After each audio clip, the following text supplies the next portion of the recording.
In my previous video on Ravana, I had established that Ravanan was an Asivaka Siddha, providing ample proof. I was reserving one more argument, a direct one, to discuss when I take up the case of Indra. That occasion has come now, as this video embarks on to establish the true identity of Indra. One of the sons of Ravana was Indrajit, the great warrior son, who played a curious role in the historical epic called Ramayana.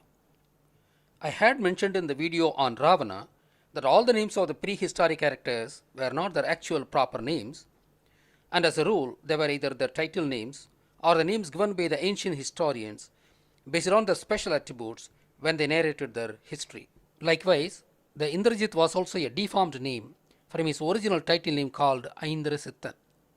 I would explain how he got his title name later in the video, but I ask you now to observe the second part of his name, which explicitly says that he was a Siddha.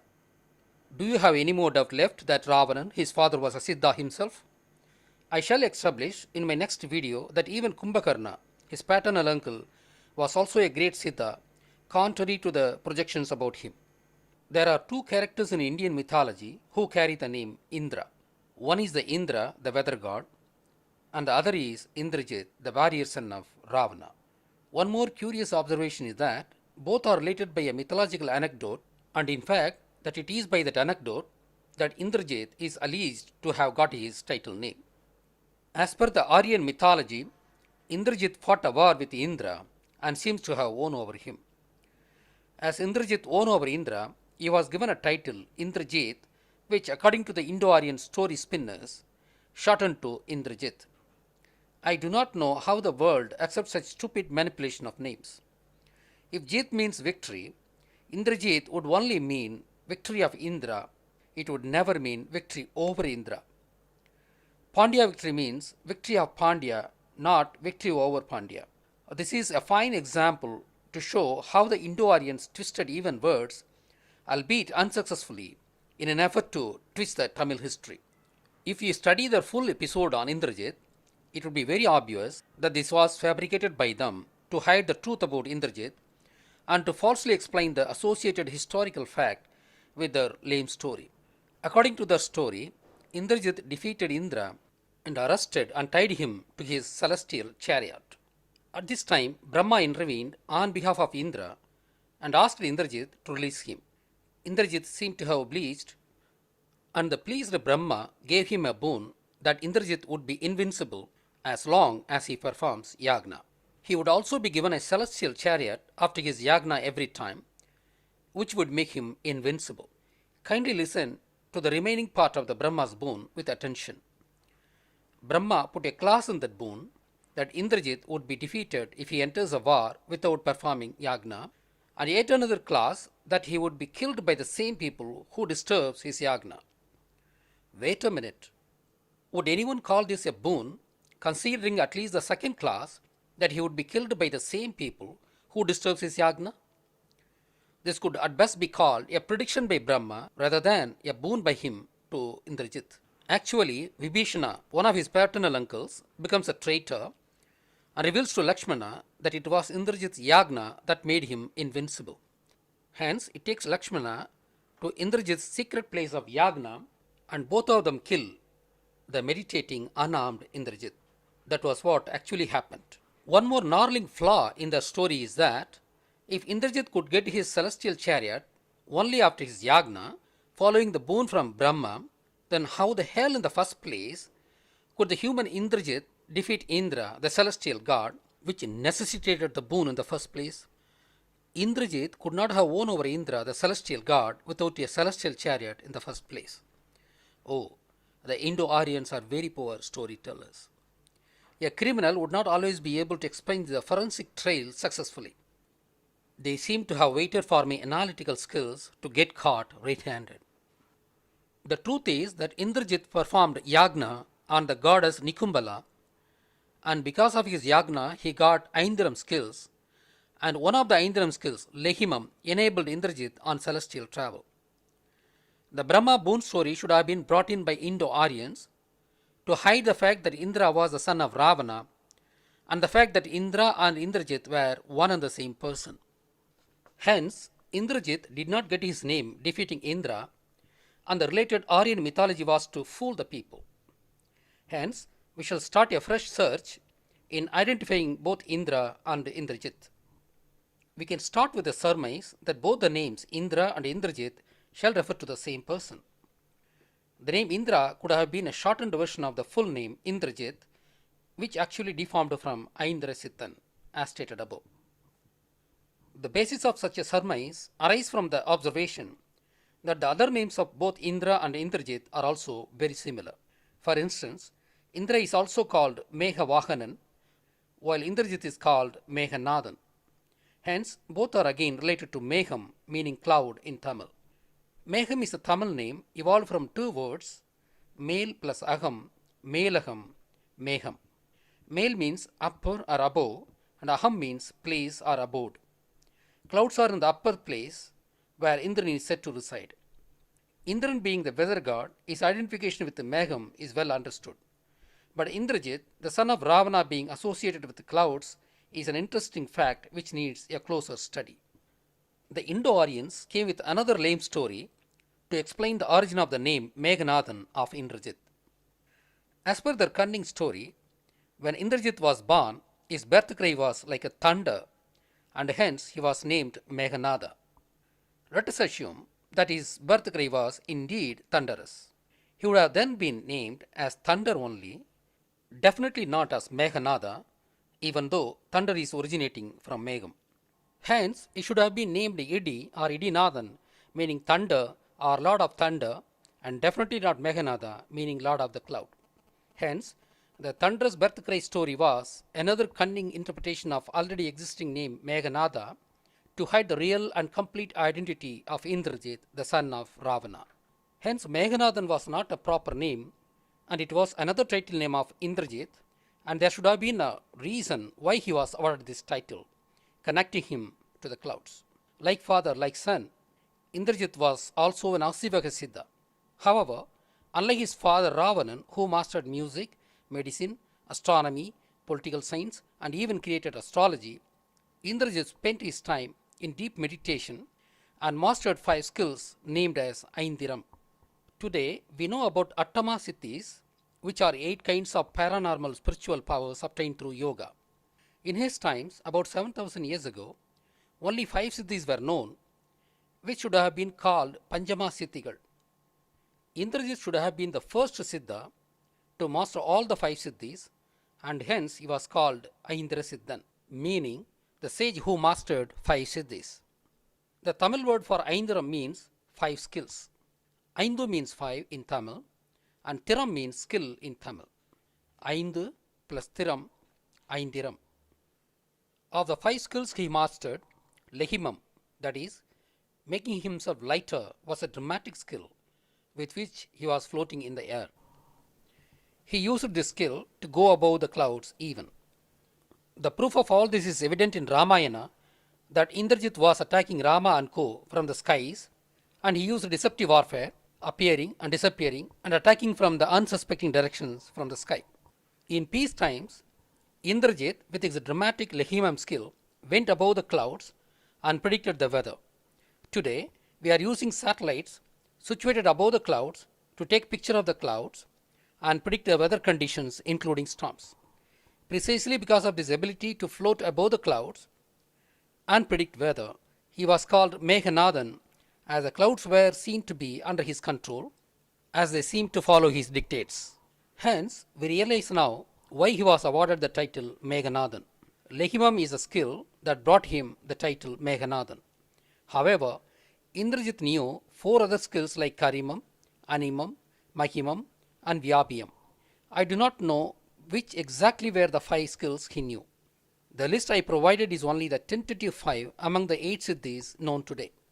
But the fact of the matter is that he knew 5 skills, and that is why he was called Aindiran. As he achieved these skills through his siddha practices, he was aptly called Aindrasithan after his times. The title name Aindrasithan deformed to Indrajit over the period of time. Aindrasithan, Indrasithan, Indrasittu, Indrajit, Indrajit. I want to restate that he used the deceptive warfare with Rama and co, using his Indra skills, disappearing and reappearing, going above the clouds and attacking from the skies, etc. It is all well documented in Ramayana. Those parts of Ramayana were not imaginative, as it was wrongly understood by many. As per my new findings about Ravana's family and the confirmation of unmistakable prowess of Indrajit from various sources, Indrajit did perform miracles. We shall discuss about the spiritual aspect of Indra's skills again later in the video. We have seen from the above discussion that Indrajit was also related to Veda, as was Indra the Meghavahana. Hence, Indrajit and Indran were one and the same person, as Meghanathan and Meghavaganan were pointing to the same person as per our discussion. Just like Shiva is called both as Rishabhavahana and Rishabhanatha, where Rishabha was the bull, his Vahana, Indran was also called by two names, Meghanatha and Meghavahana, both related to Megham. This comparison would have asserted to you that both Meghanatha and Meghavahana were not different people, as it was venomously projected by the Indo-Aryans, to erase the fact that Indran was the son of Ravana. This is how the Indo-Aryans distorted every aspect of Tamil Asivagam, which they ruthlessly destroyed. It is time to remind you about what they did for Buddhism in India. One more basic fact to be reminded is that for Tamils, God means enlightened human beings. Ravanan and Indran were such enlightened human Siddha and hence worshipped as gods in the past. We have already proved that Indrajit was an Asivaga Siddha and his name also carries this info. As we are asserting that Indrajit and Indran are one and the same person, we have to prove independently that Indran is also an Asivaga Siddha. Indra's Vahana, the Airavatam, would help us prove that Indran was also an Asivaga Siddha. Airavatam is white elephant. Vatam here means hands, and the elephant is said to have 5 arms, that is, 4 legs and 1 trunk, all the 5 used to punish the offenders. Ra means black, I means 5 in Tamil. Hence, Airavatam originally meant 5 black arms, meaning an elephant. Why should elephant be assigned his Vahana? Elephant is the primary symbol of Asivagam, and as Indran was an accomplished Asivaga Siddha, he was given elephant as his Vahana to symbolically depict that he was a great Asivaga Siddha. How the black Airavatam became white elephant? It is simple. Since Indran was an enlightened Siddha, capable of performing miracles called Mayajal, his elephant Vahana was considered to be white to symbolize the advanced level of his Siddham. Thus we have established independently that Indra was an Asivaga Siddha, and hence both Indran and Indrajit were one and the same person. That means Indra was a human Siddha, and that is why he was given white elephant as his Vahana, which is considered to be a great award in Asivagam. Indran was the only Siddha offered with white elephant for his miraculous achievement as a Siddha. Indra's world is called Indra Lokam. It is the one hanging in the sky among the clouds, as we all know. Andaram is a Tamil word which means hanging without support. Hence, Indralokam is also called Andralokam. Andralokam danga Indralokam. Let us study the etymology of the word Andaram. The word Aindiram deforms in 2 different ways. If the letter A becomes silent, Aindiram is pronounced as Indiram. When the letter I becomes silent, Aindiram is pronounced as Andiram, that is Andaram.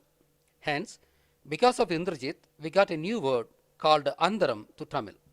The fact that both Andaram and Indiran evolved from Aindiram, meaning Andarlogam and Indralogam are one and the same, does prove the fact that Aindrasiddhan was the original title name of Indrajit.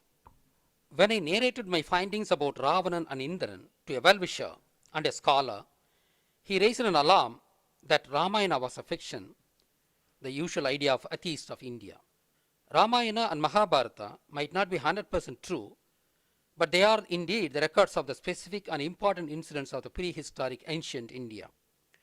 I only asked my well-wisher whether he believes in Thiruvalluvar. He said yes. Then I recited the verse, ஐந்தவித்தான் ஆற்றல் அகல் விசும்புலோர் கோமான் இந்திரனே சாலும் கரி. The meaning of the verse is as follows. If power of meditation is to be understood, the celestial king Indra would be the irrefutable proof. Thiruvalluvar addresses Indran as Indiran and also describes him as a sky god, and he says that he got his spectacular prowess through his meditative power controlling the five senses.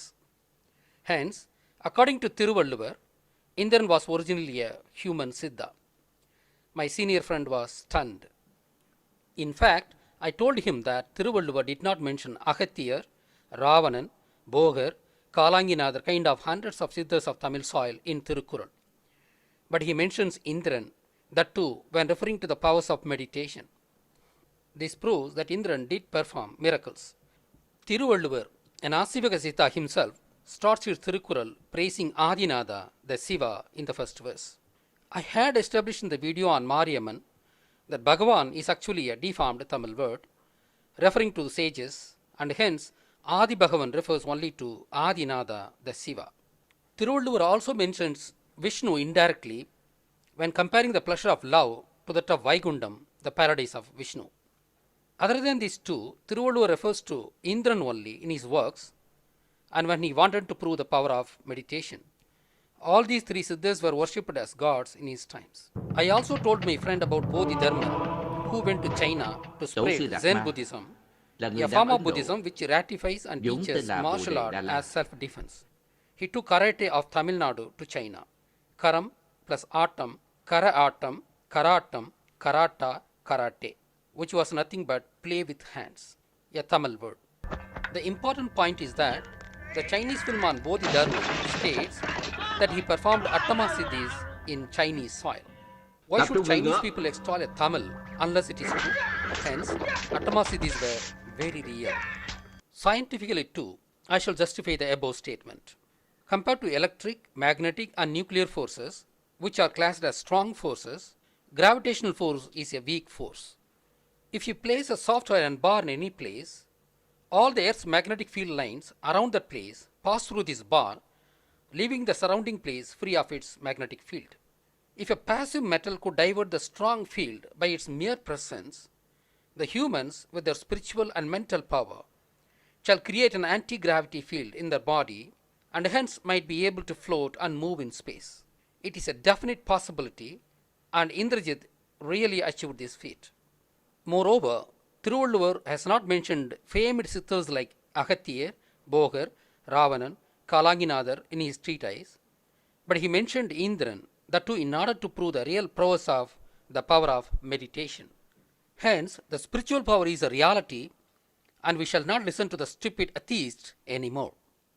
The Dravidian atheists of Tamil Nadu were born to create a structural genocide of Tamils in Tamil Nadu. They are non-Tamils who ruled Tamils in the past till today. They had been very successful in the task of seeding the structural genocide of Tamils in Tamil soil. They are the dangerous pests here to destroy Tamils to the hilt. I have to stress a relevant information here. Atheism, materialism, and communism were the cynical concepts developed by the Illuminatis to transform this world of humans into the world of animals. The Indo-Aryans were everywhere in India, but only in Tamil Nadu there are more than 40,000 huge granite temples. This fact reflects Tamil's association with spirituality, which is unique in the world. Instead of finding the truth about Tamil spirituality, as I have done now, these black devils condemned and ridiculed the spirituality of Tamils, hiding behind the traditional sinners called Indo-Aryans. Tamil spirituality being built on rational and scientific foundation, it is an unforgivable insult to the Tamils of the past, present, and our great Siddhas. The Dravidian devils did all these to fool the Tamils so that they could continue to rule the Tamils. Coming back to our subject, Indran was the god of the Neithal land, as he is the weather god. That is the reason Indra festival was celebrated at Neithal lands, and we have copious evidence for it in ancient literature, including Salapati Haram. Even today, without knowing that it is Indra Vira, This festival is celebrated on the banks of the rivers on Chitra Purnami day in most places in Tamil Nadu.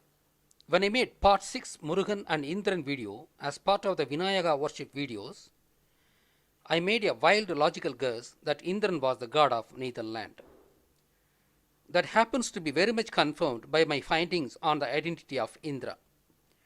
Actually, Tolkapiam says Varanan as the god of the Netherland. Var or Varan means elephant in Tamil, deriving its name from that of the black mountain range called Var.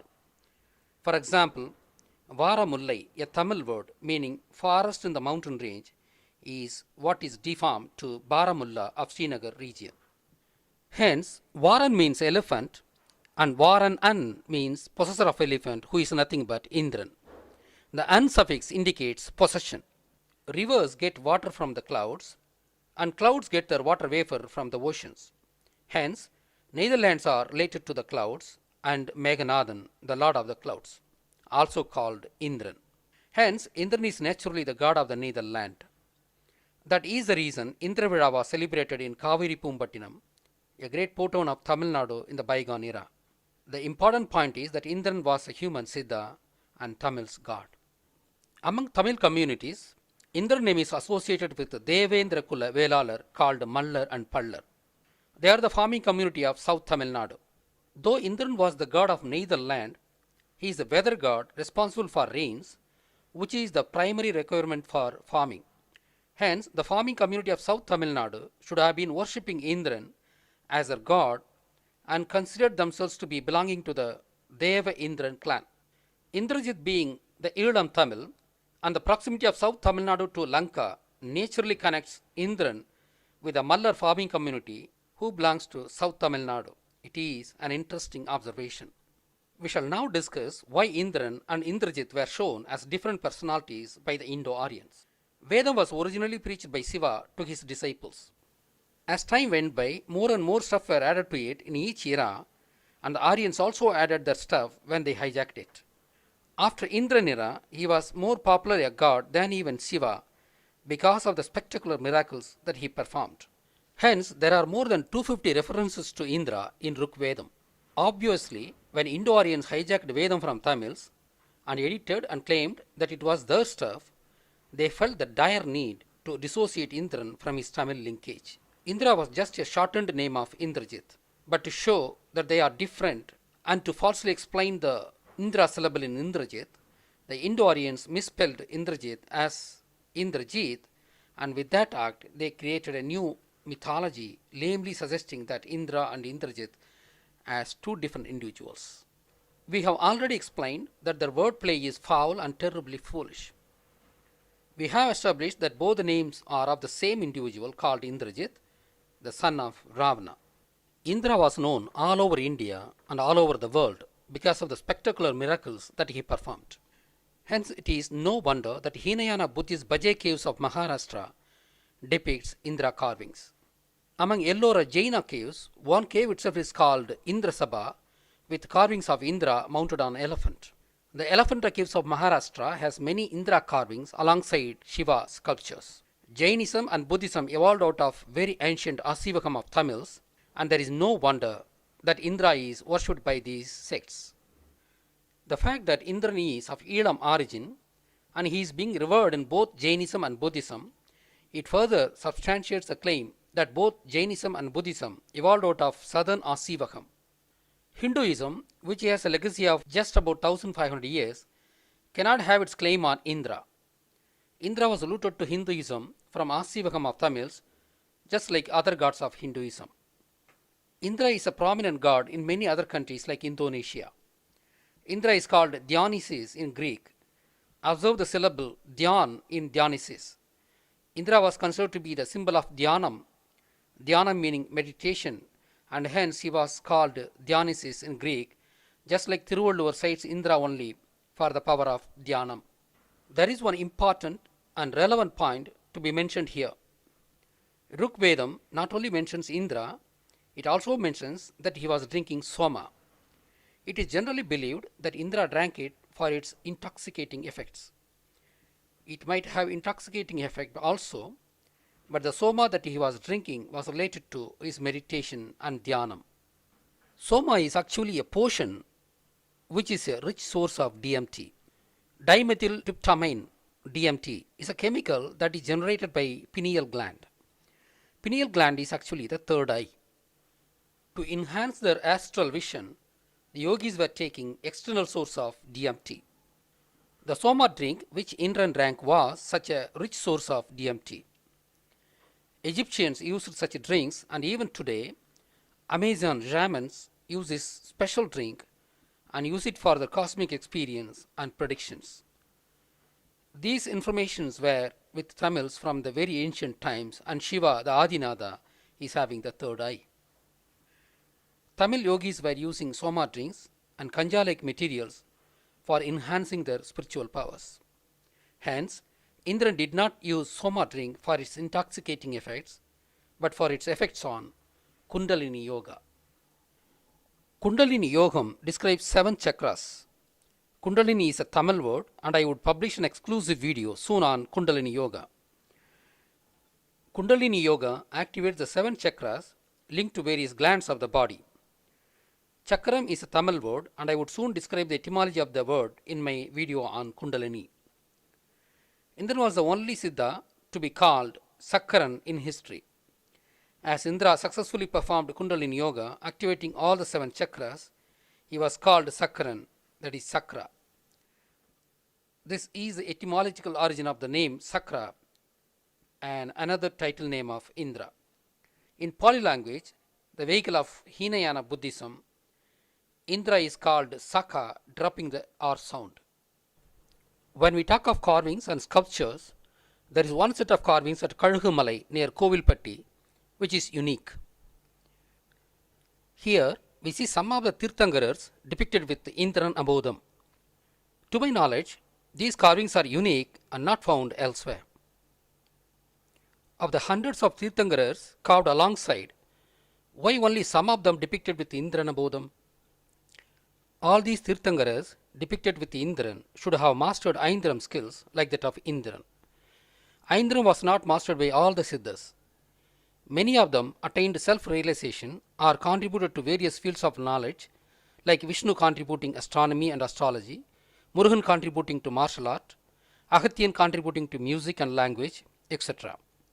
Only some Siddhas mastered Aindiram, and those are the ones carved with Indran above, among the carvings at Kalugumalai. Only this shall explain the fact that among the hundreds of enlightened Siddhas, only a few are adorned with Indran above them. Aindiram. There has been controversy regarding what Aindiram was. There were Aindiram schools in ancient India. A section of Tamil scholars were believing that Aindiram referred to Panchangam, the Tamil almanac. Their conclusion is simply based on the fact that both Aindiram and Panchangam were related to 5. Thiram, meaning skill, cannot stand for the rules of almanac, which is wrong.